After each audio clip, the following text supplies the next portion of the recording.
yun? I love you with the love of the Lord. Sige, tingin sa kanan, kaliwa, likod, harap. O, sige, sabay-sabay natin sabihin sa isa't isa, I love you with the love of the Lord. O, hindi na ako sasabay, dapat maririnig ko kayo. In 3, 2, 1. Amen. Palapakan po natin yung ating Panginoon. Amen. Praise God. Nagagalak po kami muli na makasama po kayong lahat. Totally, pa rin po tayo, 50 person po pa rin tayo. Kaya mapalad po yung nakapag-register ng mas maaga. Hindi pa tayo sumabla. Hindi naman na. Amen. Bata! Tayo. Kasi nakatira si Jessica. Yan. Ayan. Happy birthday nga po pala kay Jessica. Please God po, nandito po tayong lahat. At muli po mga kapatid, nasa series po tayo ngayon ng Know You Turn. Papaliwanag ko lang po ng konti para sa mga wala dito nakaraan. Hindi na po natin papatagalin, no, mga kapatid. Nagdaan po tayo sa tatlong series, yung series ng Freedom, kung saan tinalakay dito natin ng ilang mga weeks na kung paano tayo palalayain ng ating Panginoon. Meron na po ba nakalaya sa series ng Freedom? Parang konti lang Kaya parang tuloy-tuloy pa praise God na po. At after po ng Freedom, sabi na natin hindi dahil pinalaya ka na ng Diyos is makakaalis na tayo sa dati nating buhay. May choice pa rin tayo kung tayo'y aalis o mag-i-stay. Kaya nga napunta tayo ng series ng Exodus. Ang meaning po ng Exodus is to exit. So after mong palayain ng Diyos, kailangan mo mag-exit sa dati mong buhay o yung pamamaraan ng pamumuhay na meron ka. Kaya nga sinundan din po yan ang series natin na The Genesis. Meaning ng The Genesis is the beginning. So kung aalis ka sa dati mong buhay, kailangan kang may pasimulang bago. Amen po ba? Pero sabi nga natin mga kapatid, hindi tayo nagtapos sa series ng The Genesis dahil dinugtungan po yan ng ating Panginoon ng ating series ngayon na No U-turn. Ang ibig sabihin ng no U-turn, no turning back. Hindi po kasi lahat ng nagsimula ay nakatapos. Amen po ba? Para sa pag-aaral, hindi po nag-aaral ka, makakatapos ka. May choice ka kung gusto mong tapusin or hindi. Ganun din naman tulad na sinabi ni Paul sa kanyang sulat, mga kapatid, para tayong mga atleta na tumatakbo sa isang karera. Amen po ba? At yan ay may finish line. Sabi nga natin, hindi tayo pinalayan ng Lord sa series ng Freedom para lang mag-stay sa dati nating buhay. Pinalayan niya tayo para marating yung destination na nilaan niya para sa atin. Ang destination na yun is kingdom, the heaven. So ang finish line pala ng ating takbuhin ay ang kanyang kaharian, yung langit. So paano natin mapupuntahan yung destination na yun? So tinuturuan tayo ng no U-turn na huwag kang mag-turn back. Kung ikaw ay nagsimula ng tumakbo o lumakad sa pagsuserve sa Lord, mga kapatid, huwag ka nang i-stop. At huwag ka nang tatalikod pa. Amen po ba? Sabihin mo sa kapatid mo, kapatid, no turning back na. Pag humahawakan na, bawal kang maghawakan ngayon. Ayan, sabihin mo lang, o titignan mo lang, kapatid, no turning back na. Amen. Palapakan nga po natin si Lord. Ayan. So marami tayong tinalakay about no U-turn At tinalakay natin dyan unang-una the requirements sa ating pagpunta o pagpapatuloy sa lakbayin ng paglilingkod sa Lord hanggang marating yung finish line. Merong mga requirements na nakalaan si Lord. At tinalakay na po natin yun. Number 2, sa pagpunta natin sa Kanya o sa paroroonan natin, yung dadaanan natin is a rough road. So sabi natin, hindi madali yan, hindi patag ang daan, papunta sa Lord, mahirap. At the same time, number 3, kaya sumusuko ang marami dahil flat na yung kanilang tire. Yung gulong natin ay flat na kaya hindi na tayo makausad. Sometimes napapagod na tayo kaya tayo humihinto at bumabalik sa dati nating buhay. And number 4, sabi nga natin dyan, no U-turn is wrong turn. Kapag hindi mo pinili ang daan papunta sa Lord, kapatid, wrong turn ang tawag dyan. At yung daang patutunguhan mo ay sa kapahamakan. Kaya nga sabi ni Lord, yung daan papunta sa Kanya ay masikip o makipot, pero ang daan papunta sa kapahamakan ay malubang, kaya dinadaanan ng marami. Kaya sabi nga natin dyan, yung tinalakay natin dyan, madaling gumawa ng mali. Kaya mas maraming pumipili, mas mahirap gumawa ng tama o maglingkod sa Lord, kaya kakaunti ang pumipili. Pero sabi nga dyan, kahit na yung daang papunta sa Lord ay makipot, yung dulo niyan ay yung kingdom ng Panginoon. Amen po ba? Parang may wrong turn na po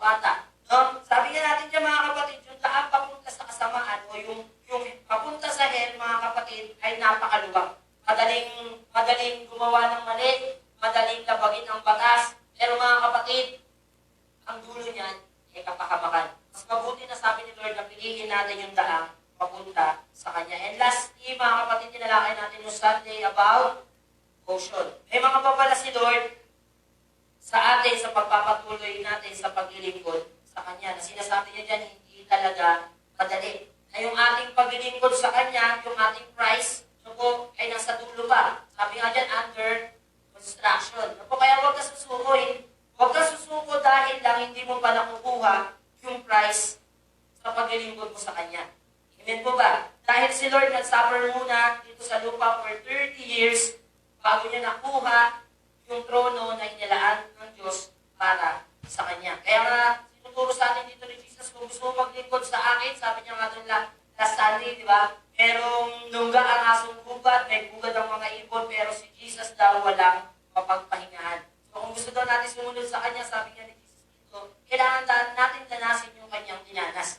Na sometimes mawawalan talaga tayo, no? Kasi yung buhay talaga para sa atin na hindi sa mundong ito. Sabi nga ng scriptures, tayo yung mga dayuhan lang dito. Amen po ba? Dahil lang tunay nating bayan ay ang langit. Palagpakan mo nga si Lord. Praise God.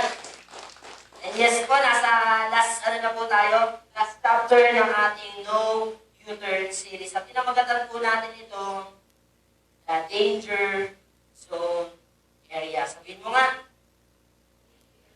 may gulog na po ata, may nag-turn na sa likuran. Ayan, sige nga, basahin nga po natin sabay-sabay. The danger zone area.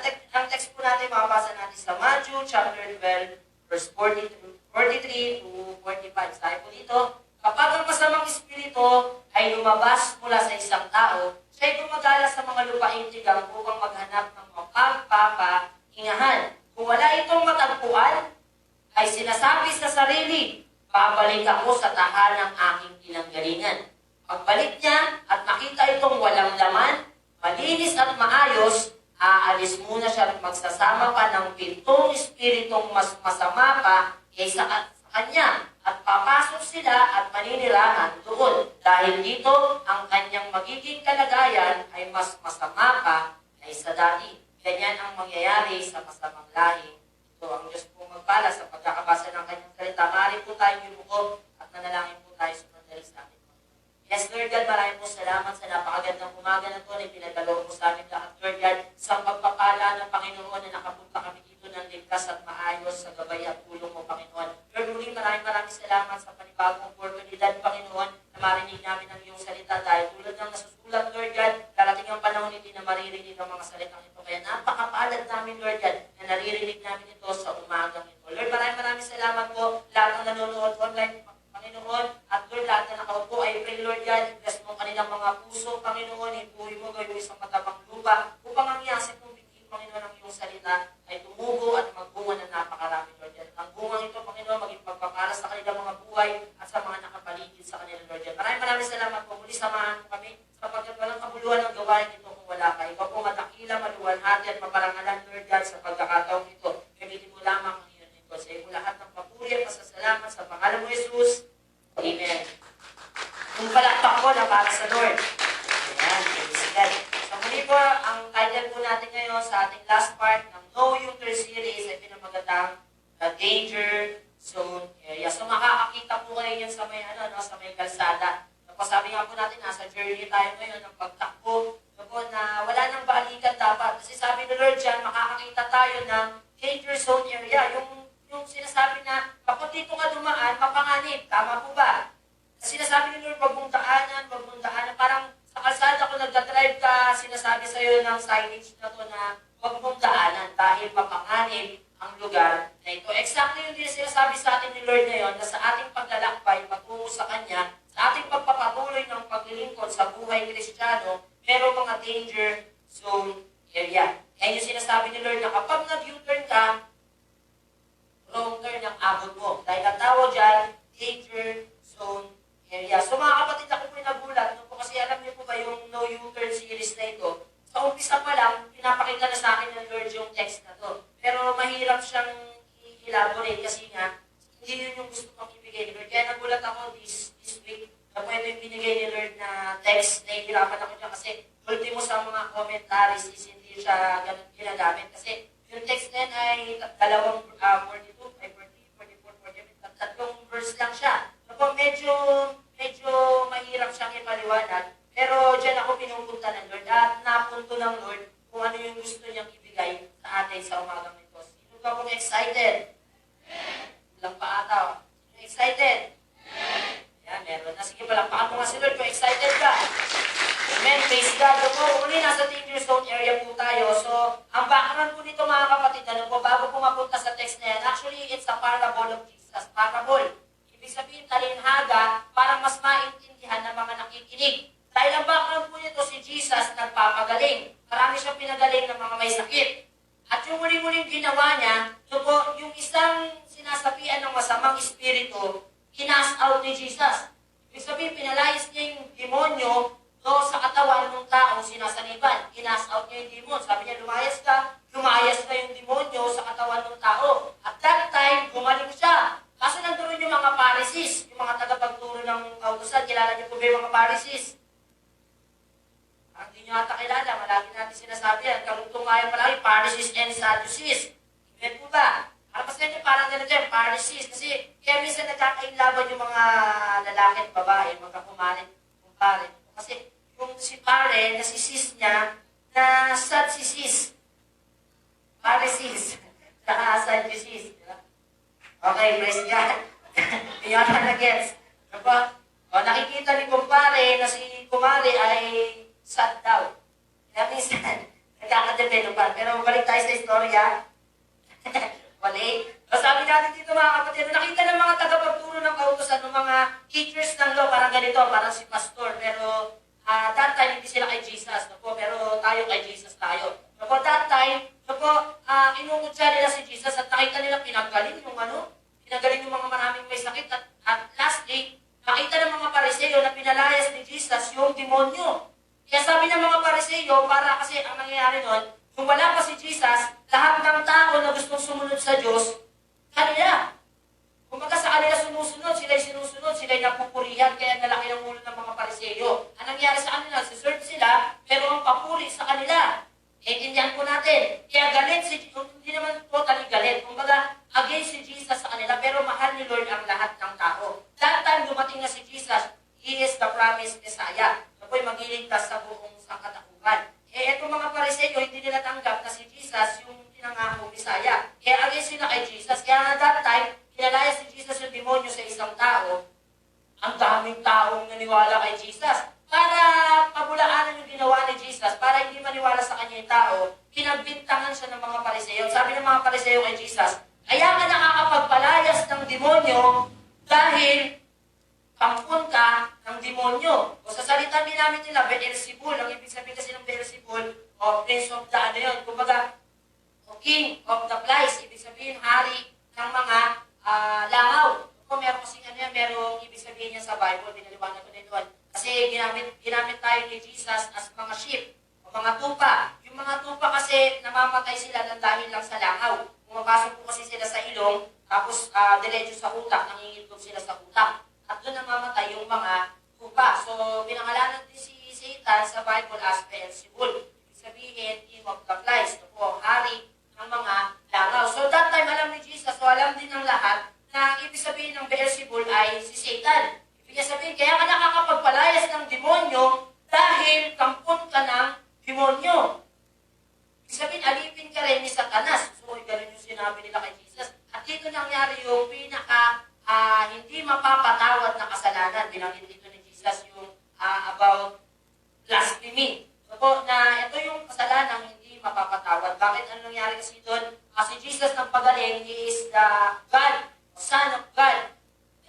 Kung alam niyo yung Trinity, mahirap kasi paliwanag yung sa ganitong oras, Trinity kung mga Father, Son, and the Holy Spirit. That time ang gumawa ng milagro ay si Jesus, katuwang ang Holy Spirit.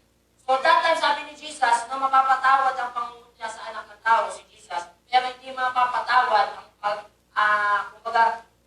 pag-aalipusta sa banal na Espiritu. Kaya ang tawag doon, blasphemy. So ibig niya sabihin, kapag ginawa ng tao yun, hindi mapapatawad ang kanyang kasalanan. Pero di sa time natin, ayon sa Bible school namin, hindi na makukumit yung kasalanan yun ngayon dahil hindi na nag-perform si Jesus ng miracle ngayon. Kaya lang hindi mapapatawad yung kasalanan ng mga Pharisees that time. Kasi si Jesus na yung nag-perform ng miracle, katuwang yung banal na espiritu, pinabulaanan pa ng mga Pariseyo. Hindi pa sila naniwala. Kaya ang tawag doon ay blasphemy. So hindi mapapatawad yung kanilang ginawang kasalanan. So hear the story. So sinabi ni Jesus na bakit sinasabi yun? So, sabi nga ni Jesus dito, pwede bang maglaban yung kaharian sa kapwa niya kaharian? Kumbaga church sa church. Kumbaga body of Christ no, tapos may tinayo tayong isa pang body of Christ sa halimbawa, nausol, mga ganon. Diba? Tapos naglalaban yung subik, tapos nausol, hindi pwede daw yun kasi may masisira. Yung kaharian din nila mismo ay masisira. Kumbaga, hindi pwedeng maglaban ng Diyos sa Diyos. At hindi pwedeng maglaban si Satanas at si Satanas. Dahil yung kanilang kaharian ay babagsak. Nagkakaintindihan po tayo. Yun yung sinabi ni Jesus sa kanila. So bakit naman ako, pangkon ng demonyo, papalayasin ko yung kapwa ka demonyo? Parang hindi naman nata pwede yun. Tama po ba? Yun yung sinasabi ni Jesus, hindi pwedeng mangyari yun. Ibig sabihin niya, hindi ako kampon ni Satanas. No? Sa makatuwid, sinasabi ni Jesus, kung kampi ko itong demonyong ito, hindi ko siya papalayasin. Kakaintindihan. Kaya naman that time, para mas maintindihan nila yung story, sinabi ni Jesus yung parable na to. After sabihin ng mga Pharisees na kampon ka ng demonyo, sinabi ni Jesus yung ating text. Sinabi niya dito, actually, kaya nang ginamit yung parable na to, kasi napapalayas lang ng demonyo. Tama po ba? Pinalayas ng demonyo, kaya sinabi ni Jesus, basahin natin muli, 12:43 to 45. Sabi niya, kapag ang masamang espiritu ay lumabas mula sa isang tao, siya ay gumagala sa mga lupaing tigang upang maghanap ng mapaghihingahan. Kung wala itong matagpuan, ay sinasabi sa sarili, babalik ako sa tahanang aking pinanggalingan. Pagbalik niya at makita itong walang laman, malinis at maayos, aalis muna siya at magsasama pa ng 7 espiritong mas masama pa sa kanya. At papasok sila at maninirahan doon dahil ito ang kanyang magiging kalagayan ay mas masama pa kaysa dati. Ganyan ang mangyayari sa masamang lahing ito. Ang tinutukoy niyang masamang lahi dyan, yung mga Pariseyo na nagpupunta sa kanya. Parang ibig niya sabihin dyan, ang backstory kasi ng mga Pharisees, naniniwala sila sa Mosaic Law. Hindi naman po kasi masama yung Mosaic Law. Ang Mosaic Law is the 5 books of the Bible. The first 5 books. Yung Genesis, Exodus, Leviticus, Numbers, and Deuteronomy. So yan yung first 5 books na sinulat ni Moises actually. Si Moises. Andyan lahat ng batas na dapat sundin ng mga Israelita. Nandyan din yung 10 utos na alam nyo. Ito, yung 10 utos, andyan din. So, hanggang sa nasundan pa yan ng marami pang utos. Yan yung utos na sinusunod ng mga Pariseyo. Ginagawa kasi ng mga Pariseyo, mahilig po sila sa mga ethics, sa mga kaugalian, sa kanilang mga law. Ibig sabihin, kung may kasalanan, kailangan mong maghandog. Kung nadumihan ka ng dugo, kailangan mong maglinis. Para pagharap mo sa Lord, kumbaga hindi marumi ang tingin niya sa'yo, hindi ka mamamatay. Kasi that time, pag pumunta ka ng templo o ng church, pumasok ka, tapos marumi ka, kasama dyan yung dugo. Halimbawa, natalsikan ka lang ng dugo, o humawak ka ng nabugbog na may dugo, o humawak ka kahit may regla. Halimbawa, may regla yung babae, o kaya dumikit yung lalaki sa kanya, hinawakan siya, ang tawag na sa kanya ay madumi. Hindi na siya pwedeng pumasok sa templo. Kailangan niya munang maglinis ng isang araw, isang buong araw. Sa mga kababaihan naman, kailangan naman palipas ng isang linggo bago sila bumalik sa templo. Dahil pag hindi nila ginawa yun at pumasok sila ng church o sa templo, patay sila agad. Kaya nga tatay, alam niyo ba sa mga Leviticus, napakatindi ng mga utos ni Lord. So kasi yung pinaka-high priest, yung pinaka-punong pari, pag pumasok yun sa may templo, ilalagyan nila yun ng mahabak siyang kasuotan nila, mahabak nila. Nakita na siguro kayo ng pari, di ba? Ganun po yung suot nila. Pero yung dulo nun, yung laylayan nun is merong parang mga bell. Tumutunog. Ibig sabihin, pag naglakad sila, tumutunog. Nagkakaintindihan. At sa baywang nila, meron tong tali. Tinatalian sila sa baywang. Tapos yung dulo nun, mahabang-mahaba yung tali na yun. Hawak-hawak ng mga nasa labas ng templo yun. Kasi pag hindi sila natawag o maghahandog yung Pharisees o yung punong pari sa loob ng templo, saserdote, siya lang mag-isa. So may hawak yan sa mayroon niya sa baywang, tapos hihilain niya gano'n. O, gagano'n nila para umaba. Sige. Yan. So nalalaman pa nila kung gumagalaw. Kasi umahaba yung tali. Kasi time gumagalaw. At the same time, naririnig din nila yung tunog na meron pang tao sa loob. So bakit ginagawa yun? Kasi ganito yun. Kapag hindi na gumalaw, tapos wala na silang naririnig na tunog, patay na yung nasa loob. Ibig sabihin yun, hindi siya naglinis ayon sa kinaugalian. Kasi pumasok siya ng templo na marumi, patay siya. Kaya gagawin nila, dahil wala na sila naririnig, hahatakin na.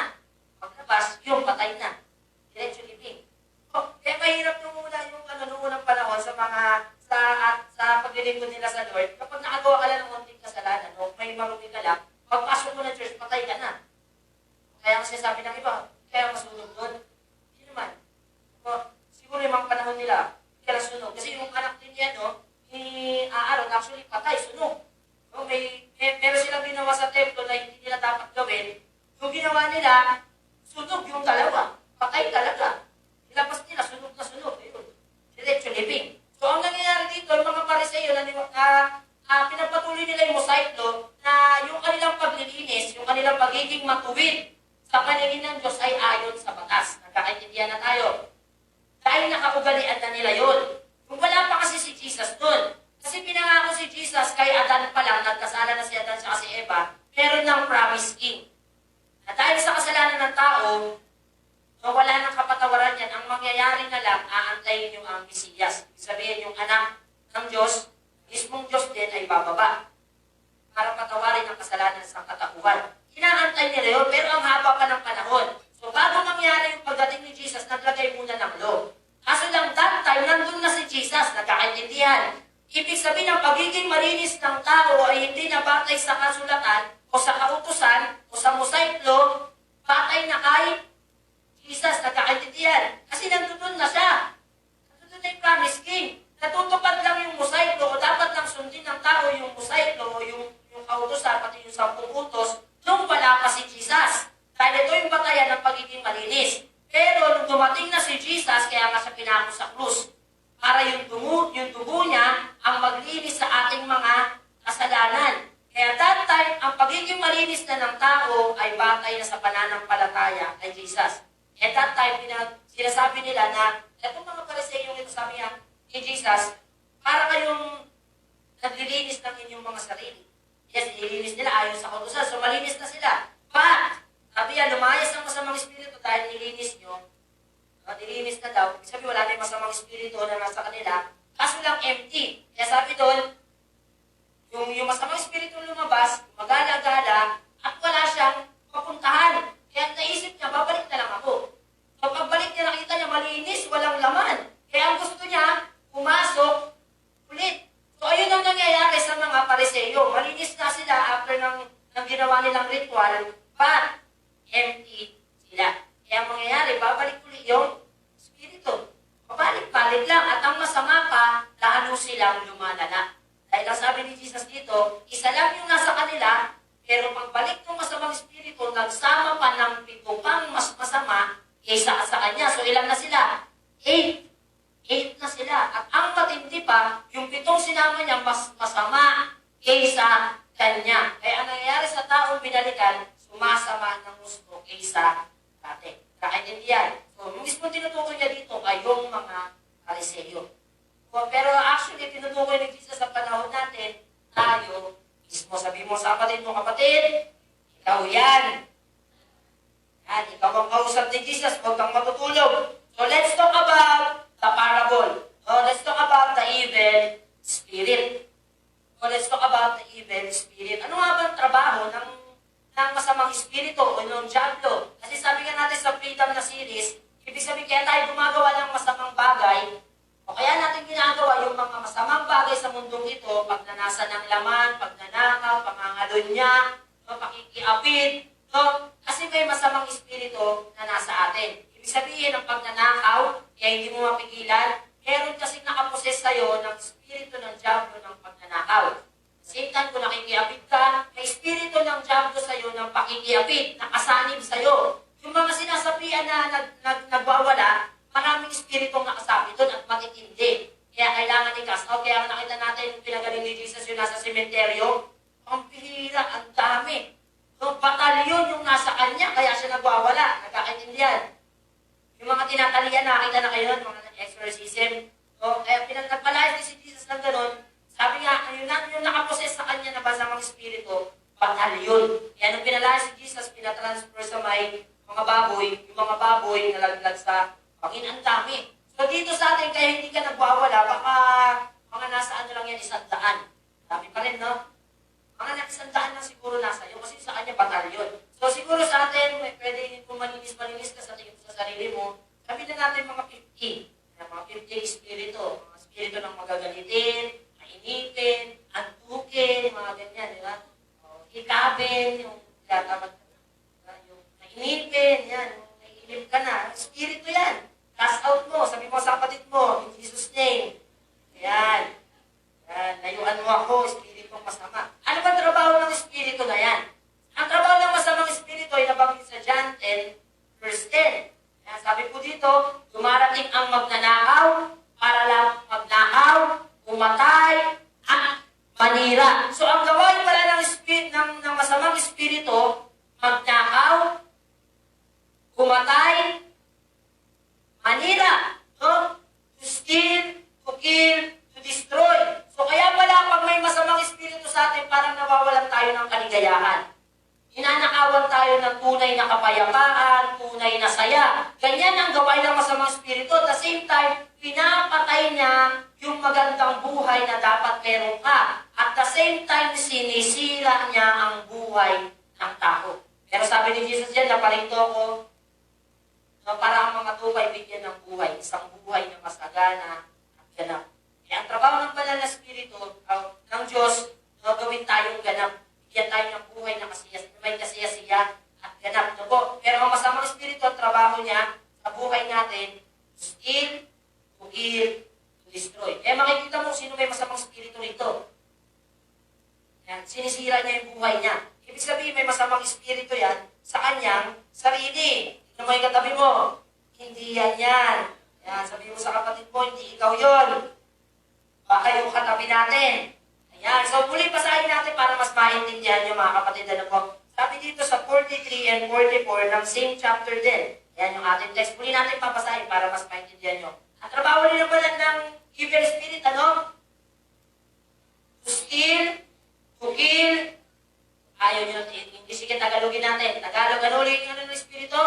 Magnakaw, umatay, manira. Yun ang purpose niya. Pero dito sabi ni Jesus sa kanyang parable, para maintindihan nyo. Kapag ang masamang espiritu ay lumabas, inas out ni Jesus, lumabas na. Ibig sabihin, halimbawa, pinalaya ka na ni Jesus. Halimbawa, pumunta ka din, halimbawa, nakaraan linggo, nagkasala ka, tapos pupunta ka ngayon dito. Sa worship, halimbawa, sa worship kanina, kanta ka sa worship, di ba? Parang gano'n, kahit ang pangit ng boses na kumakanta. Worship ka, sabi mo, Lord, patawarin mo ako. Yan, nilinis ka na ni Lord. Diba? Pinatawad ka na Lord, dahil humingi ka ng tawad eh. Pinatawad ka na, nilinis ka na, malinis ka na ngayon. Anong nangyari yung masamang espiritu? Umalis. So, kaya nga habang nakaupo ka pa sa sarili ko, pagkapas ko, hindi ko na gagawin. Ha? Pagkapas na yung masamang espiritu, kaya ang gusto mo, hindi mo na ulitin. Kasi paglabas mo, nakaabang siya. Parang ganyan yan eh. Ayan. Para mas maintindihan nyo lang, nakaabang siya. Bakit nakaabang? Tignan nyo ha. Kapag masamang espiritu ay lumabas na. Mula sa isang tao, ikaw yun. Siya'y gumagala. Ayan. Lumabas na siya kanina habang nag-place ka. Gumagala siya sa labas. Nakaintindihan. Naghahanap siya ng panibagong taong papasukan. Eh, ang problema sa labas ng church, wala siyang papasukan. Bakit? May tao na. May masamang espiritu na sa ibang tao. Pagpasok na, halimbawa, masamang espiritu na ba sila tayo? 51 tayo, halimbawa, kasama ko. 51 yung lumabas, tig-iisa lang kunwari. Babait natin ha. Tig-iisa lang lumabas, 51 na yun yung nasa labas. Naghahanap sila ng papasukan. Nakita ng tao, naglalakad. Ay, meron na. Bro, hindi na to available sa iba ka. Hindi wala siya mapuntahan. Diba kasi, bro, hindi ka na pwede dito, masikip na kami. Marami kami rito. So, wala siya papunta. Sabi niyo, wala. So, ang target talaga nila, bakit ba nila tatargetin yung sira na? Kaya ang trabaho nila, sumira. Bakit nila tatargetin yung sira na? Natural ang gusto nilang target yung ayos pa. Eh, yung mga nandito, ayos eh. Kaya pagpunta niya, ay, wala akong makita. Aabangan ko na lang siya. Ayan. Malinis eh, walang nakapunta rin eh. Kaya mamaya, nag-aabang mo yun. Salubuhin niyo ha. Ayan, masunuto sila sa pag-aabang. Ayan, sabi niya ngayon, no? Ang ganda ba sabi ni Jesus Jesus niya, maayos-ayos pa eh. Siya'y gumagala sa mga lupaing tigang upang maghanap ng mapagpapahingahan.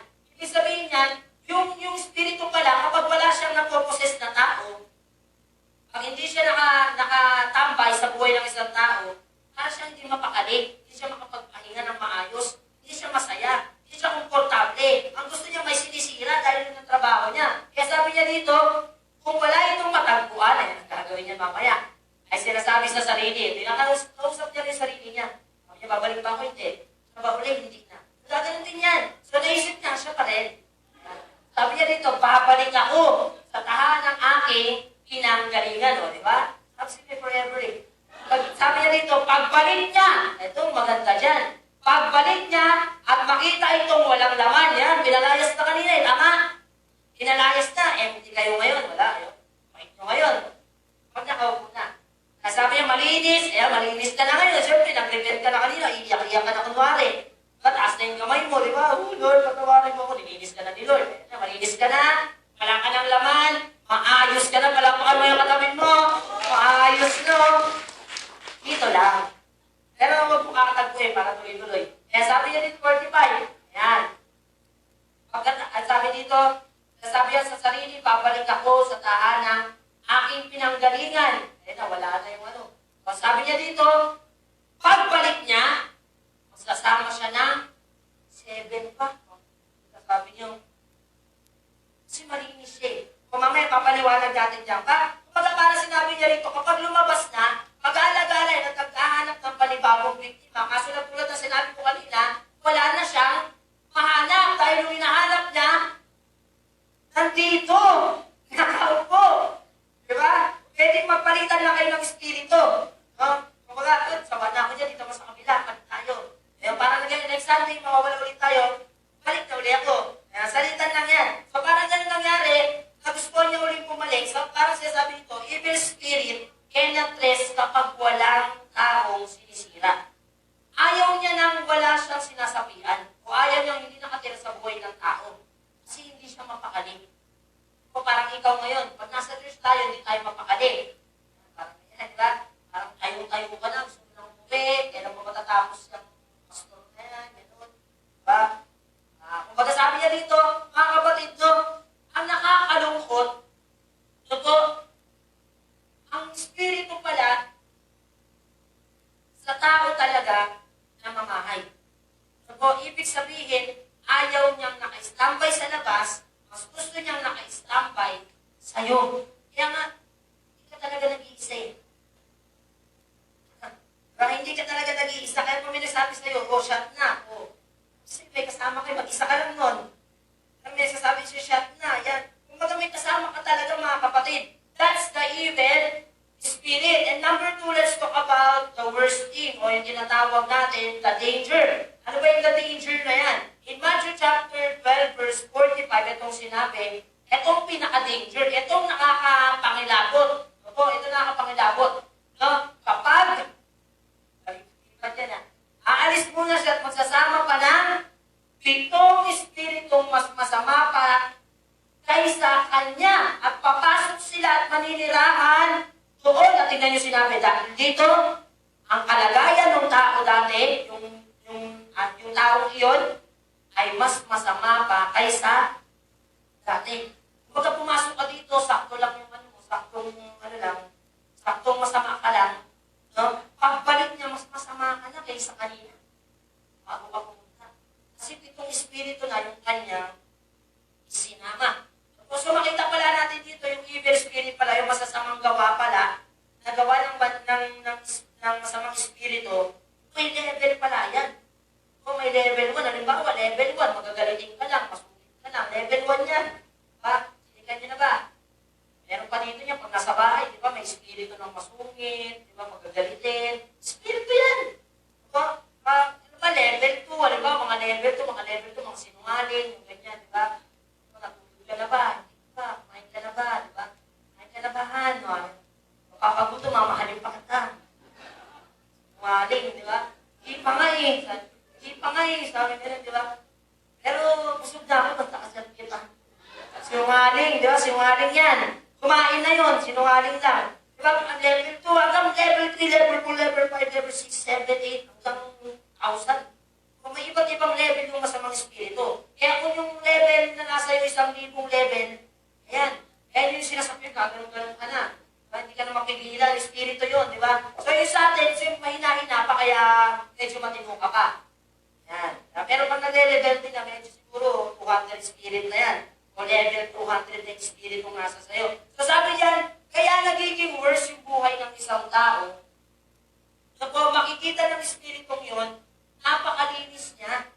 So po, kung baga nakita niya dito, diba, yung dati ko tira, medyo may rumina ng konti. Yung pinasok ko siya nung una, hindi pa ganun kalinis. Pero ngayon, mas malinis na at mas maluwa. Sabi niya, kung baga hindi na ako makakapag-enjoy, pag-isa ko na lang. Kaya nag-invite. Sabi niya, uy, kain tayo, birthday. So, makita niyo yung bahay ko, napakalinis. Kalilinis lang ni Lord. Yan. Makita niyo yung bahay ko, sobrang linis. Kaya, kasama kayo, sumama yung 7 espiritu. Eh, walang makita sa labas eh. Di ba wala rin, kumbaga, halimbawa, 51 tayo, lumabas yung 51 espiritu. Eh, nag-repent talaga yung mga, kumbaga, 8 lang yung hindi talaga nag-repent. 8. Yan. Yung iba, repentan lang. 8 lang nag-repentan. Yung iba, nag-repent talaga. So, ang nangyari, ay kumbaga, ang nag-repent talaga, mas marami kaysa nung hindi nag-repent. Kaya makikita na, walang matambayan yung iba. Kaya nakita, siyempre, nagmamalasakit yung mga demonyo sa isa't isa. Sana all, di ba? Hindi yung katulad natin, di ba? Magkakapatid, walang malasakit. Pero dito yung mga demonyo, may malasakit. Sabi niya, yung iba nakabalik na. Nakabalik na yung iba.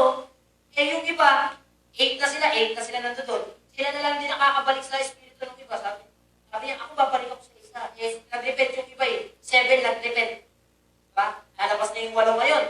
Nag-repent yung 7, yung pang-8, hindi. Kaya sabi niya, huy, hindi kayo makapasok. Dito kayo sa bahay ko. Yan. Kaya yung espiritu ng iba kanina, mapupunta na sa'yo. Naintindihan natin. So para sinabi niya yun, alika, pasok kayo. Kaya anong nangyari, mas nagiging worse yung tao. Kakaintindihan. Kaya pagbalik ng bahay, mas matindi pa kayo sa dati. Kaya siya sabi ng iba, ano, hindi ka na nagbago! Matinsyos ka pa! Ganon, di ba? Kaya kita wala naman, babago sa'yo, kasama ka pa ng katama! Parang gano'n, di ba? Kung nangyayari, mas sumasama siya kaysa na nakakarinig ng gano'n, lalo tuloy nagdedepende, lalo tuloy ayaw magbago ng tao. Kaya nangyayari, pasama ng pasama. Kaya dito parang mas magiging worse yung buhay niya, at the same time yung kahinatnan, lalong mas worse. Yan eksakto yung sinabi sa Hebrew 6:4-8. Yan yung sinabi ng writer ng Hebrew, tignan nyo maigi. Pagkat, paano pang panunumbalikin upang magsisi ang mga tumalikod na sa kanyang pananampalataya, yung nag-U-turn na. Dati naliwanagan na sila, nakalasap ng makalangit na kaloob at naging kabilang sa tumanggap ng Espiritu Santo. At sabi dito, nakalasap na rin sila ng kabutihan ng salita ng Diyos at nakadama ng kapangyarihan ng Diyos na lubusang mahahayag sa panahong darating. And 6, kapag sila'y tumalikod, tingnan nyo yung danger. Pagkatapos malasak ang lahat ng ito, hindi na sila maaaring panumbalikin upang magsisi sapagkat muli nilang ipinapako sa krus at nilalantad sa kahihiyan ang anak ng Diyos, si Jesus. Sabi dito mga kapatid, kitang-kita naman yung explanation ng writer ng Hebrew, na ang lahat ng tumalikod sa Diyos, after malasap ang lahat ng ito, nagiging worse ang buhay. Kaya sabi sa 7, hindi nyo mabuti. 7 muna, sapagkat pinagpapalan ng Diyos ang lupang pagkatapos tumanggap ng masaganang ulan. God, after puting kasiyahan sabi dito, sisibulan ng halamang pinapakinabangan ng magsasaka. At dapat palang sumibol sa iyo yung mapapakinabangan. Alay! Sabi dito, subalit, mga damo at halamang matitinig ang tumutubo doon, walang kabuluhan ang lupang iyon. At nanganganib pang sumpain ng Diyos at tutukin sa apoy. Yung apoy na tinutukoy dyan, yung impyerno. So, lahat pala na tumalikod sa kanya, na after patawarin, after lahat gawin ni Lord para sa kanya, pero nagkakasala pa rin siya, yung tinutukoy ko ang kasalanan, sinasadya. Kahit hindi yan. Kaya kung magkakasala tayo, kasalanan hindi natin sinasadya. No? Mahirap na paliwanag yun, wala tayong oras. So, ibig sabihin, kapag tumalikod ka pala sa Diyos, after mo malasap, halimbawa, marami dito nakaramdam na ng pagmamahal ng Diyos. Sino? Taas kamay. Yan, yung na-bless ng salita ng Diyos, sino? Diba marami na? Diba nalasap natin yung kagandahan loob ng Diyos, yung kanyang pag-ibig, yung kagandahan ng kanyang salita, pinagpala tayo, pero ayaw pa rin natin sumunod. Bumabalik pa rin tayo sa dating buhay. Sabi nga dyan, muli natin pinapako si Jesus. Para sinasabi natin, magkakasala uli ako, magpapako ka na lang uli. Para mapatawad uli ang aking kasalanan. Hindi na muli mangyayari yun. Isa lang may pako si Jesus. Tapos, kaya kung naglilingkod ka na sa kanya ngayon, seryosohin mo na. Sabi mo sa kapatid mo, seryoso na bro. Seryoso na sis. Pari sis. Yun lang. So, seryoso na mga kapatid. So, kung hindi na ito yung biro-biro, kung simpa ka ng paglingko, tapos after, tapos lingko, repent ulit, tapos, tapos lingko, repent ulit, pabalik-balik. Kung ayaw ni Lord ng ganun, kaya sabi niya yung mga taong ganito, after malasap ang kagandaang loob at yung pag-ibig ko, at hindi pa rin nagbago, ayaw pa rin, isuko yung buhay sa akin, tutubukin sila sa apoy. Kawawa pala tayo. So, yung verse pa tayo, exact mga kapatid. So mga kapatid, bakit nangyayari yung mga bagay na ito? Alam niyo ba marami akong kakilala ganyan? Actually, marami ako dinidisciple noon ng mga leaders din, at mga kasabayan ng mga leaders ninyo dati. Marami rin mga ganyan. Kapag na inaalagaan ko dati na naging okay sila, tinanggal yung kasalanan, no, nagbago, pero yung pinalikan, mas naging worse. Totoo yung sinasabi ng Bible, hindi yan loko. Si Jesus pa nga nagsabi niyan eh. No, kasi pag tumalikod ka sa kasalanan, tapos pinalikan mo, mas matindi pa yung gagawin mo. Nakaintindihan. Para mas mag-gets mo, taga-Subic ka, ang papunta sa Lord, norte. Ganun. Bumalik ka, nag-U-turn ka. Mabalik ka ng Subic, pero gusto mo pang magpatuloy. Mas maganda sa gapo eh. Mas nagiging worse na kapatid. Kaya ang dami yung mga anak ko dati sa pananampalataya. Grabe. Dati gatuloy kasalanan, pero yung tumalikod, tulad ka, iba-iba na ginagawa. Kung kaya ko lang picturean eh, post ko eh. Siyempre hindi natin gagawin yun. Diba? Kung alam din ng mga leaders din eh, ng pagkataan. Ganun na siya, bawat naman. Kasi nga, isang spirito lang, naging 8. Paano pa kaya kung 5,000 yun, tapos nag-akin ng 5,000? 10,000 na sila. Kung makita natin dito mga kapatid, kawawa ang ating kalalagayan. Kaya mga kapatid, nag-aabang sila sa labas. Kakaintindihan. So bakit nangyayari ang lahat ng ito? So bakit napalaya na, ilinis na, pinatawad na, umabalik pa din sa dati? At mas worse pa. So, ano ang mga dahilan ng ating pag-U-turn mga kapatid? Anong dahilan bakit nangyayari ang mga bagay na ito? Bakit bumabalik pa ang masamang espiritu na pinalayas na? My conclusion is number 1 mga kapatid, we are empty and unoccupied. Yung mga kapatid mo, we are empty and unoccupied. In verse 43 and 45, papasahin lang natin ulit para mas mag-gets nyo ha. Kapag ang masamang espiritu ay lumabas mula sa isang tao, siya'y gumagala sa mga lupaing tigang upang maghanap ng mapagpapahingaan. Kung wala itong matagpuan, at sinasabi sa sarili, babalik ako sa tahanang aking pinanggalingan. Ang balik niya at makita ito akin. Walang laman, malinis at maayos. Sabi niya, wala pang 45. Sabi niya, mga kapatid, makikita niya, empty, unoccupied. Amen po ba?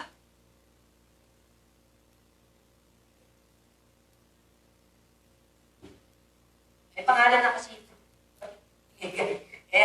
So, makikita natin dito mga kapatid, we are empty and unoccupied. Kaya pala bumabalik yung masamang espiritu kasi wala kang laman. Malaki yung Place. Para mas maintindihan yung ito. Lilipat ka ng bahay. Ano ba? Gusto nyo lilipat ng bahay? Ayoko na sa bahay namin, maliit. Maliit ang aming bahay. Number 1 dyan yung akin. Number 1. May pangalan din sa baba. Kung makita na, pag lilipat tayo ng bahay, diba? Ayoko na dito. Maliit na. Pag kami ngayon. Hindi ka nagplano ng maigi. Lilipat ka, wala ka pa nilipatan. Kaya makikita, ay, wala nang bakante. Magkagabi na. Ano ba? Ang gagawin mo, balik na lang muli ako. Extend pa po 1 linggo. Extend pa po 1 buwan. Tama? Kasi wala kang nakita. Ganyan exactly yung gagawin ng masama. Espiritu, wala siyang ibang makita. Babalik sa'yo, parang ganito yan. Abandonado yung isang lugar, ilinis. Halimbawa, tagal na tinatirahan to. Halimbawa, tinatirahan to. Eh, yung pinuntahan namin to, madamo sa labas, alikabok, maagiw, talagang tumis, mura. Ilinis namin, ilinis. Halimbawa, after namin linisin, ang linis na talaga, ganito na itsura. Diba, ganito na itsura. Tapos naisip namin, ay, huwag na pala natin sila. Huwag na pala tayo sa iba na lang. Ang mangyayari dito, lumabas na yung masamang espiritu, nawala na yung dumi. So, ang mangyayari, abandonado na naman. So, makikita nila, woo! Walang nakatira. Hindi sila tumuloy. O, halika, punta ulit tayo para, halimbawa, abandonado. Diba? Ang mangyayari dyan, ang magiging pugad dyan ng fraternity, tama? Amen po ba? Nakikita kayo yung mga may frat, pupunta yan ng mga lugar na hindi natitira, tapos magbabandalism sila. Ito yung aming frat. Yan, lalagyan nila ng kwarto-kwarto. At doon nila gagawin yung mga kasamaang gagawin nila. Bawa, droga, prostitution, o kung ano-ano pa man. Gambling, doon nila gagawin. Kaya nangyayari, after linisin, hindi tinirahan, walang tumira. Makita nila, nilinis, pero walang tumitira. Isang buwan na, wala pa rin tao. Tara, balik ulit tayo. Ang nangyayari, mas nagiging worse kasi tingin nila malinis na. Maganda na yung ating dito na tayo. Ito na yung ating main office. Yan. Diba? Ito na yung ating main office. Dito tayo ngayon gagawa ng mga natin. Mga kalokohan. Yan. Kaya nangyayari, mas nagiging masama. Para mas makarelate kayo. Yan. Pupuntuhin ko na. Relationship. Yan. Diba? Relationship. Ano bang relationship? Break up. Na-break up na kayo para yung masamang espiritu. In a relationship kayo. Na-break na kayo ngayon. Ayan, na-break na kayo. Nakasasabihin mo, I'm single. Single. Single ka. Diba, na-break kayo dito. Sa church, na-break kayo. Paglabas mo, single ka. Para kumbaga, kung nakipag-break ka sa ex mo, single ka na ngayon. Ibig sabihin, ready to harot. Ready to harot yan. Hindi yan mingle. Ready to harot. Ready to harot ka ngayon. Natural, pag nakita nilang single, liligawan ka ngayon. Tama? Liligawan ka na naman yan. Kumbaga, i-translate natin ng kaunti yung seven spirit. Siya lang mag-isa. Makikipagbalikan sa'yo ngayon. Siyempre, hindi yung papayag na walang regalo. Liligaluhan ka ng 7 espiritu pa. Ito regalo ko, tanggapin mo na ulit, tayo na ulit. Payag ka na ngayon. Diba? Hindi ka kasi in a relationship. Kasi nag-break na kayo, kaso lang wala kang pinalit. Pero sa panahon natin ngayon, pag nag-break, may kapalit agad yan. Diba? Kumbaga, makita natin dito, nung nag-break kayo ng masamang espiritu, so hindi na kayo in a relationship, kaso lang, single ka. Mabas ka lang dito. Pero hindi kayo in a relationship ni Lord. Gets niyo mo ba? So kaya pala babalik yung masamang espiritu kasi may babalikan pa siya. Kasi nga pumunta ka lang dito, nilinis ka lang ni Lord, pero hindi kayo in a relationship ni Lord. Kaya sabi niya, available pa siya! Yes!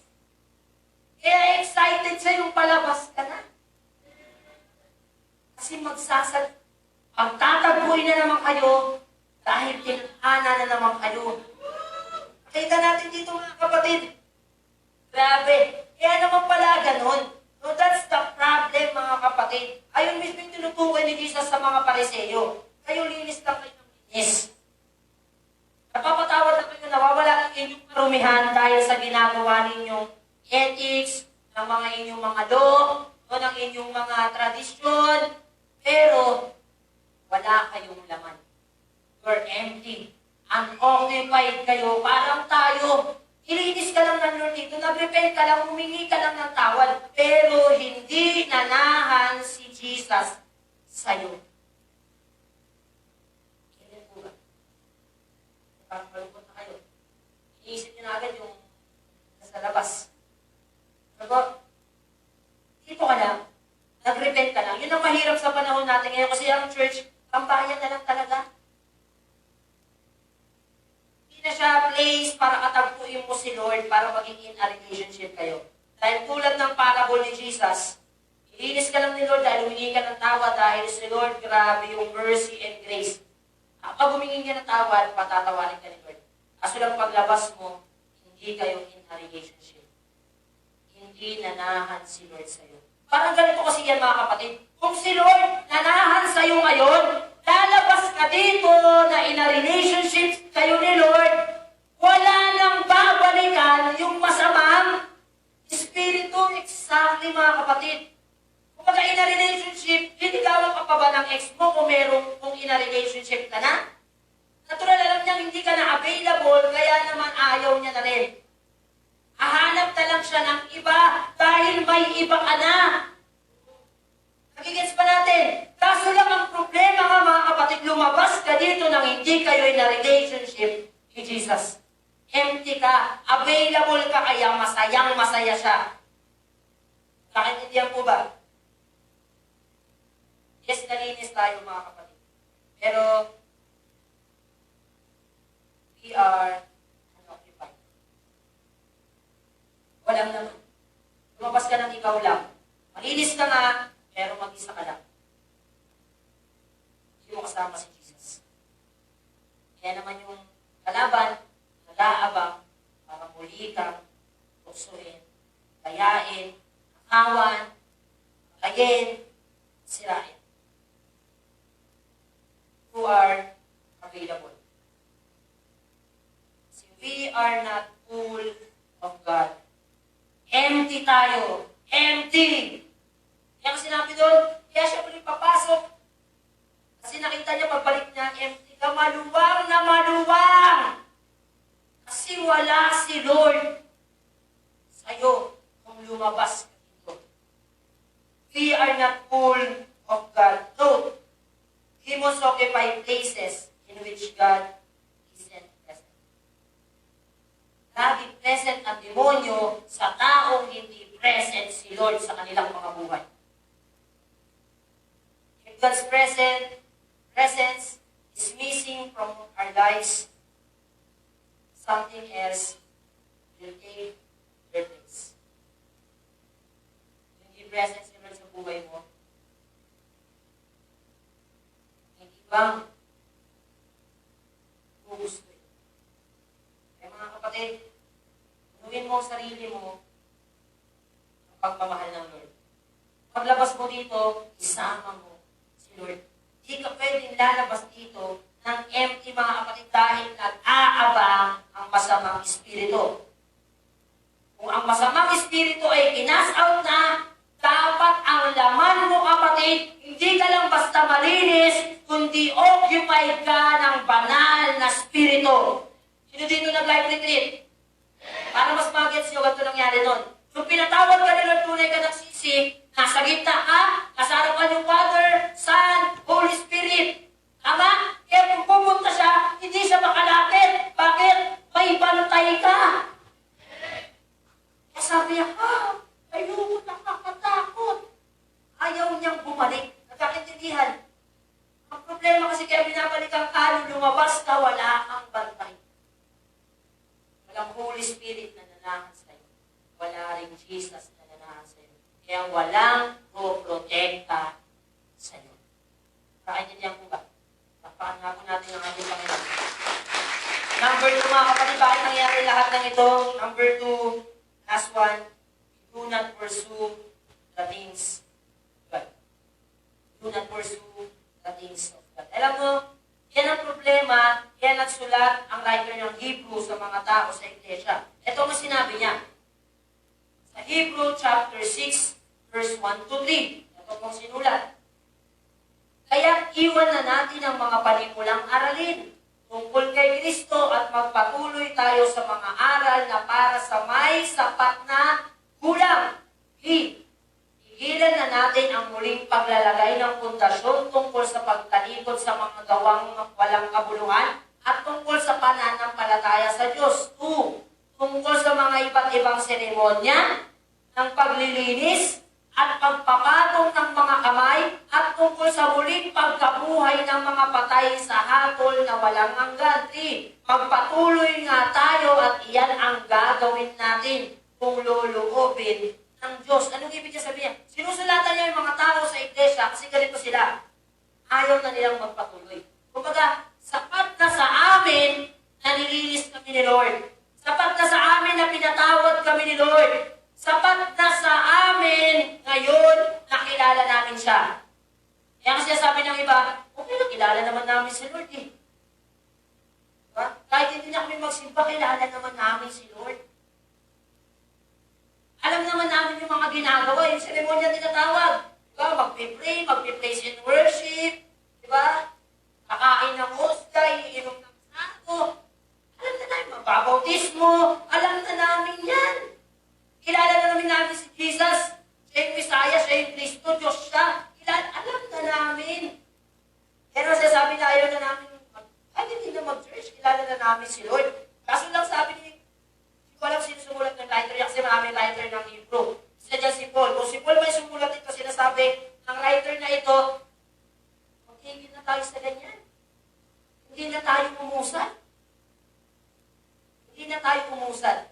Para sinasabi ni Paul dito, nag-stop na tayo. Kapag sapat na sa atin yung una, nagpunta tayo dito, pinatawad tayo ni Lord. Sapat na sa atin na nakilala na natin siya ngayon as God. At siya talaga yung Diyos. Sapat na yun. After nun, tapos na. Yun ang problema sa atin, mga kapatid. No? Sapat na sa atin na malinis na tayo, pinatawad na tayo. Sapat na sa atin yung nalalaman natin patungkol sa Diyos. Ang masakit, bakit tayo nag-i-stop? Bakit hindi na tayo nagpapatuloy? Hindi na nyo nag-i-stop sila. Kaya ang nangyari, nung pinilinis sila ng Lord, hindi sila napuno ni Lord. Kaya ang nangyari, unoccupied sila, malinis, walang laman. Walang laman. Again, walang laman. Kaya naman pasukin tayo ng masamang espiritu. Kaya pasukin tayo ng kalaban kasi wala tayong laman. Do not pursue the things of God. Why? In Hebrews chapter 6, 11-12. Ang nais namin ay patuloy na magsumikap hanggang wakas at bawat isa sa inyo upang makamtan ninyo ang inaasahan. Pero sabi dito, kaya huwag kayong maging tamad. Exactly. Kaya pala tayo walang laman, tamad tayo. Tamad tayo na kilalanin pa siya. Tamad tayo na mas mapalapit pa sa Kanya. Tamad tayo sa mga bagay na may kinalaman sa Kanya. Kahit yung pag-Diyos, kinakatamaran na ngayon eh. Kaya hindi tayo napupuno ni Lord eh. Kaya tinan mo yung pagyayabangan. Nakilala na natin si Lord. Mangmang ang tawag ni Lord doon. Mangmang, wala kang laman. Para sinasabi ko sa sabihan ng mundo, para ang latang walang laman, maingay. Kasi wala kang laman. Exactly, kaya pasukin tayo ng masamang espiritu kasi hindi ka full of God. Nag-stop na tayong matuto dahil tinatamad na tayo. Nakilalanin pa siya. That's why in Matthew chapter 12, verse 45, makikita niya walang laman, papasok ako muli. So, nagsama pa siya. Bakit? Maluwang. Wala ka kasi laman. Kaya siya nagsasama dahil maluwang. Dahil nga hindi ka full ng things ng Lord. Mga kapatid, hindi sapat na malinis ka lang, pero empty ka. Tuloyin mo ng mga bagay na tungkol sa Lord ang iyong sarili. The problem is, we are more interested in other things. Worldly things. Alam mo saan mo pinupuno yung sarili mo? Sa mga bagay na nasa mundo. Empty ako eh. Ilinis na ako ni Lord, malinis ako, kaso empty ka, wala kang full of God. Kaya ginagawa mo, napipil mo, parang may kulang. kulang sa akin. Diba? Lagi yung sinasabi yan, tama ba? Kahit Christian na sinasabi yan, parang may kulang pa rin sa akin. Alam mo kung bakit may kulang pa rin sa'yo? Hindi ka full of God. Ka full of things of God. Hindi ka puno ng mga bagay na patungkol sa Lord. Kaya empty ka, kapatid. The problem is, nakakaramdam tayo ng kakulangan at hinahanapan natin ang mga bagay na magpupuno. Kaya pagpingin mo, kulang ka, ano gusto kong gawin to? Kaya ginagawa na iba sa atin pag tinatamad, pag nabuboring, basketball na lang ako. Sports, hobbies, manood na lang ako ng TV, drama, teleserye. Tama? Ibig po ba? Ayaw nyo ba? Diba? Kaya ginagawa po natin sarili natin ng Netflix, Facebook, lahat na. Para lang malibang kasi tingin mo sa sarili mo, parang may kulang, hindi ako masaya. May kulang. Bakit may kulang? Empty ka. Kaya naghahanap ka ng ipupuno sa sarili mo para sumaya ka. Kaya iba sa atin, ano gagawin pag malungkot? Gusto in a relationship. Ano? May kulang sa akin. May gusto kong magpupuno. Kaya hanap ng pupuno sa kanya. Ang problema, nung nakita niya, hindi pa rin satisfied.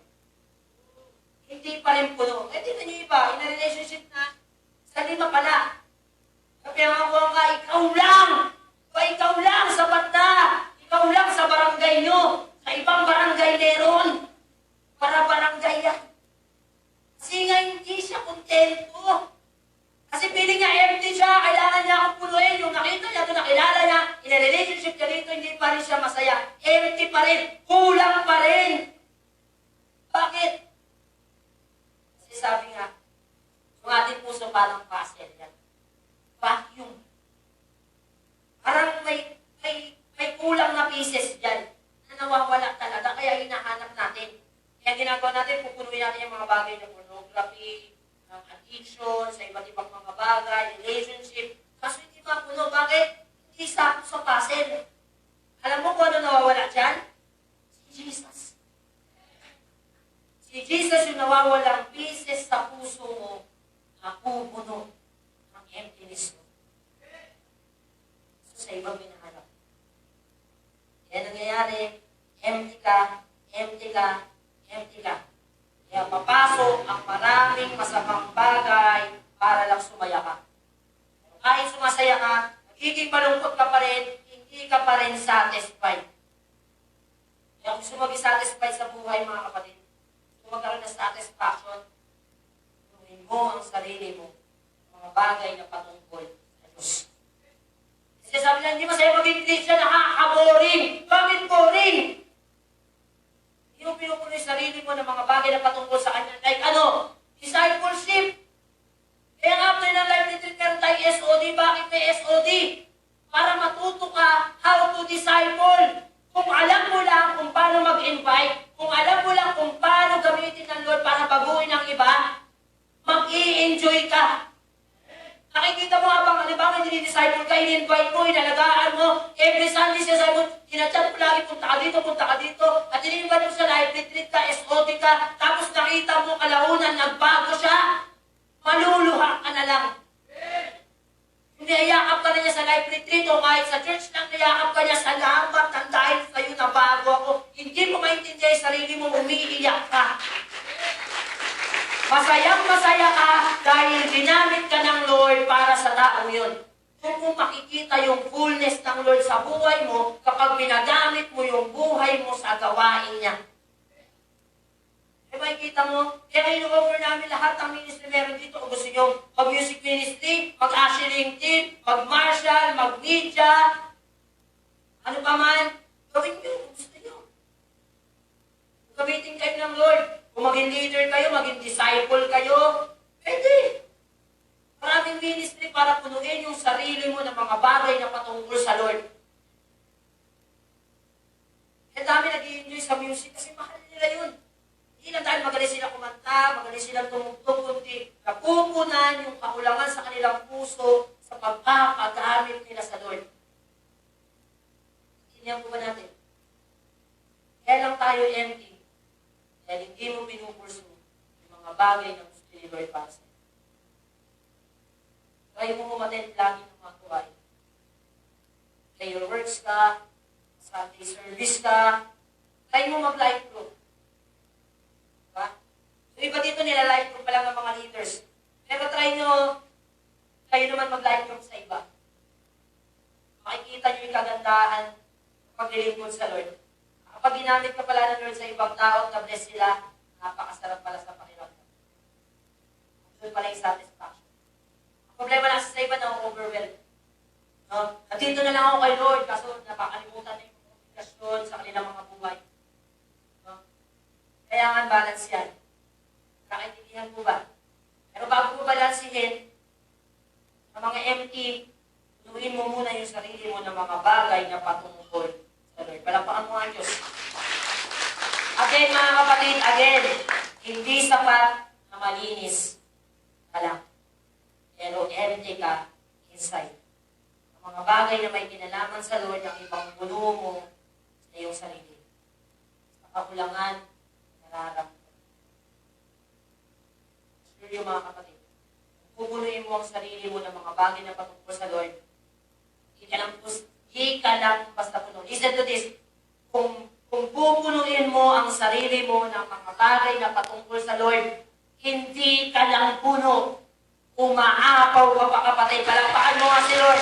Hallelujah. So mga kapatid, pursue the things of God. Pursue mo yung mga bagay na kinalaman sa atin. I-encourage namin kayo to pray, devotion, attend ang life group, mag-life retreat, mag-SOD, para maranasan nyo kung paano maging tunay na disciple. Para maranasan nyo kung gaano maganda at kasarap ibigay yung buhay sa ating Panginoon. Here's the application, mga kapatid. Number 1, pursue God's. Huwag nang ibang-ibang mga bagay pang puno sa sarili mo. Gawin mo na yung sarili mo ngayon. Sa iyong paglabas, isipin mo na yung mga bagay na gusto mong gawin para sa Lord. Yun yung ipulso mo. Yun ang ipulso mo sa iyong sarili. Number 2, full of God. Paglabas mo dito, angkinin mo na kutin ka ni Lord. Sabihin mo sa Lord na, Lord, ito ako empty. Pumasok ka, Panginoon. I am able. Available, Panginoon. Gusto ko lang maging in a relationship. Number 3, easy to learn and to know Him more. Huwag kang lalabas dito na hindi ka puno. Make sure, para hindi bumalik ang masamang espiritu, para hindi ka mag-U-turn kay Lord, mag-turn your back kay Lord, para hindi mangyari ang bagay na yon, lumabas ka dito, punong-puno ng pag-ibig at presensya ng ating Panginoon. Yung mga bagay na kailangan natin pursue. At the end, mga kapatid, gusto ko lang share sa inyo yung testimony ng ating mga kapatid na po. Sa paglilingkod sa Lord, hindi talaga siya madali. Ay katulad, paglabas mo dito, nag-repent ka sa Lord, hindi ko na uulitin, Lord. Ayoko na magkasala, Lord. Gusto ko na ibigay yung buhay ko sa iyo. Pero, paglabas mo dito, ang katotohanan, mahirap talaga mamuhay as Christian. Hindi siya madali. Dahil nag-aabang lang ang kalaban. Pag-take note, nag-aabang lang sila. Hindi sila makakapasok hanggang hindi mo mapapasukin. Tutulungan tayo ni Lord para hindi balikan yung dati natin buhay. Pero tulungan mo rin yung sarili mo para hindi ka na bumalik sa dati mong buhay. Ating series ang tinuturo sa ating mga kapatid. No to quit. Pero bumalik pa. Takuhin natin sa Panginoon, mahirap. Nakakapagod. But, again, remember, our finish line, our destination, mga kapatid, is His kingdom. In heaven. Kasama natin. Again, hindi tayo para sa mundo. Hindi tayo para sa mundo. Ang tunay nating bayan ay ang langit. Pursue God's destination. Naglaan siya ng isang lugar para sa mga tao magpupursige concerned sa Kanya. Ibigay mo kanila mo. Pero again, sa ating paglalakbay, sa ating takbuhin papunta sa Kanya, hindi ka nag-iisa. Mapapagod ka kung mag-isa ka. Pero again, bago ka lumabas, tuwin mo ang sarili mo ng Diyos. Kaya kung kasama mo si Lord sa lakbayin, assure you, tutulungan ka niya makatapos. Hindi ka mag-U-turn dahil tutulungan ka ni Lord. Tutulungan ka ni Jesus na tapusin at marating yung finish line ng karera ito. Maaari ka ba tumayo?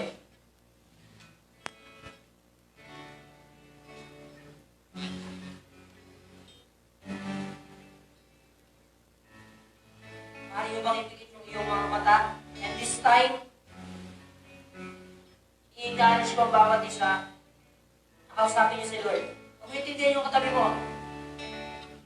Again, sa ating katuruan sa umagang ito, huwag kang papayag na nilinis ka lang ni Lord. Huwag kang papayag na malinis ka lang, pero empty ka. This time, one-on-one kayo ni Lord. Dahil handa na si Lord ngayon, dahil kung handa na si Lord para punuin ka. Hallelujah! Umigit ka kapatid. This time, bababa si Lord. At hindi niya hahayaang lagpas kang empty. Dahil ang gusto ni Lord, mapuno ka ng presence niya, mapuno ka ng pagmamahal niya, at mapuno ka ng mga bagay niya patungkol sa Kanya. Hallelujah.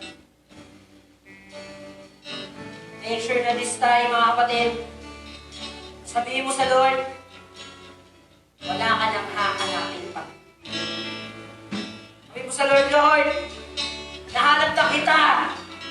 Wala na akong ibang hahanapin pa sa pagkakataong ito. Nasa iyo ang kapayapaan at nasa iyo ang kaligayahan. Hallelujah. Katulad ng inawit natin kanina, gawin ni Lord yung buhay mo na kanyang isang banal na tahanan. At ipurso mo this time, Lord,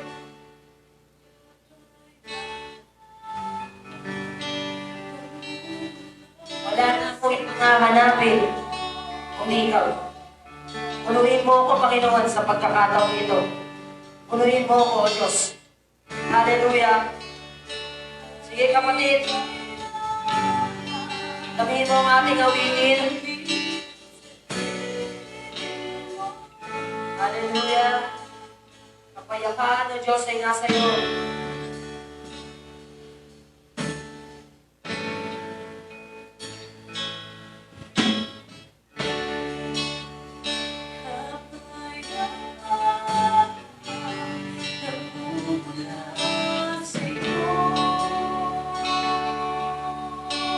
Kaligayahan ay nasa iyo lang din, Panginoon. Yung matagal na namin hinahanap, nasa iyo, Panginoon.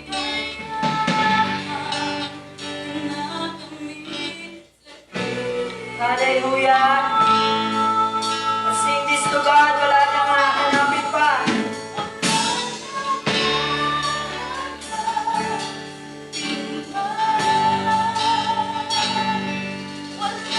Ikaw lang, Panginoon, yung aming nanalisip. Ang mamanap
Kundi mamalagi sa aming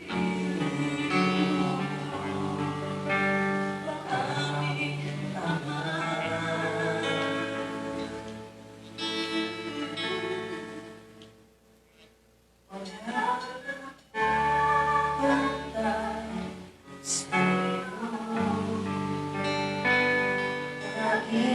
Isang Panginoon,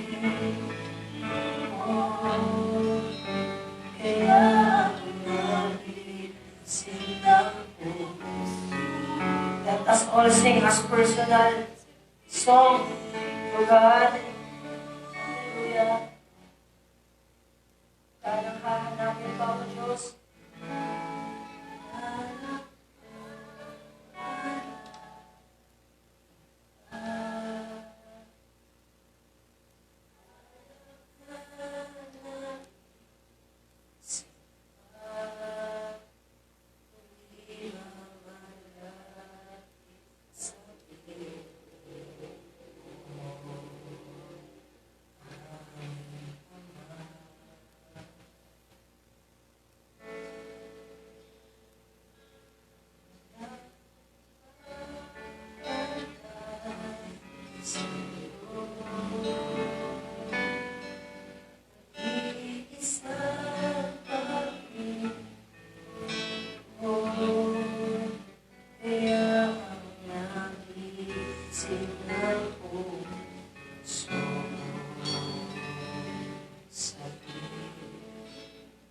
Yes, Lord God.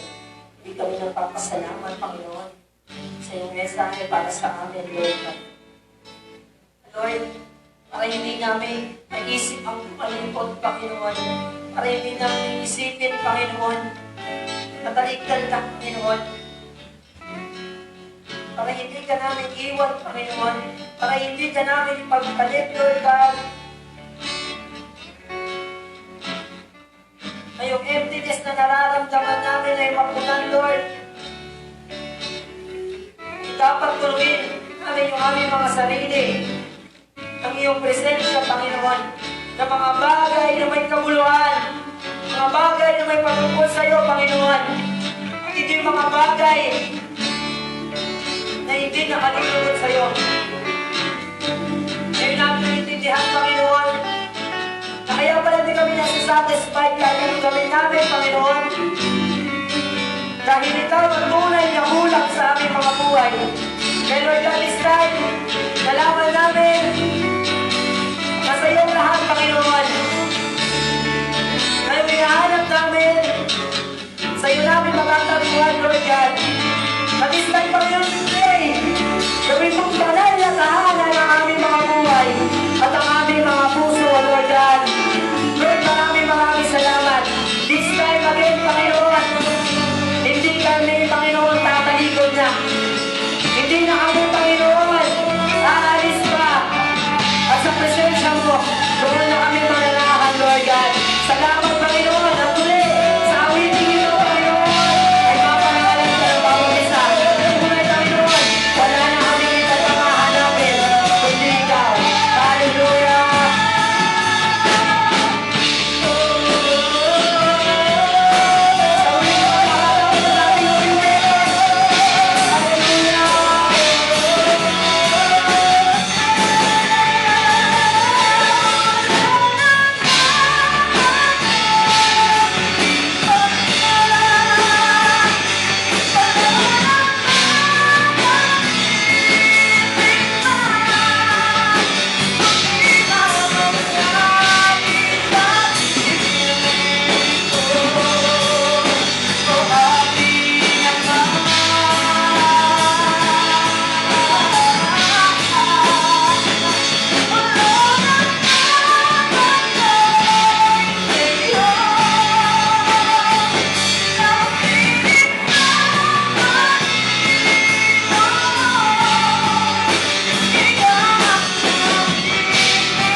Maraming salamat.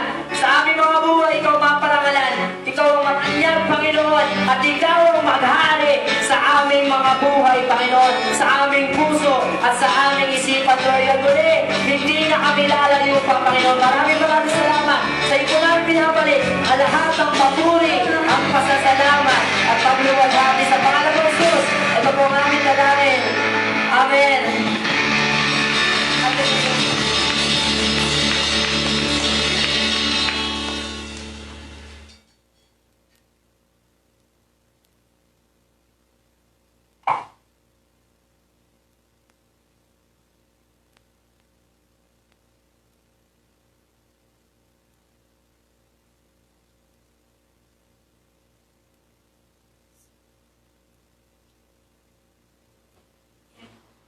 And po,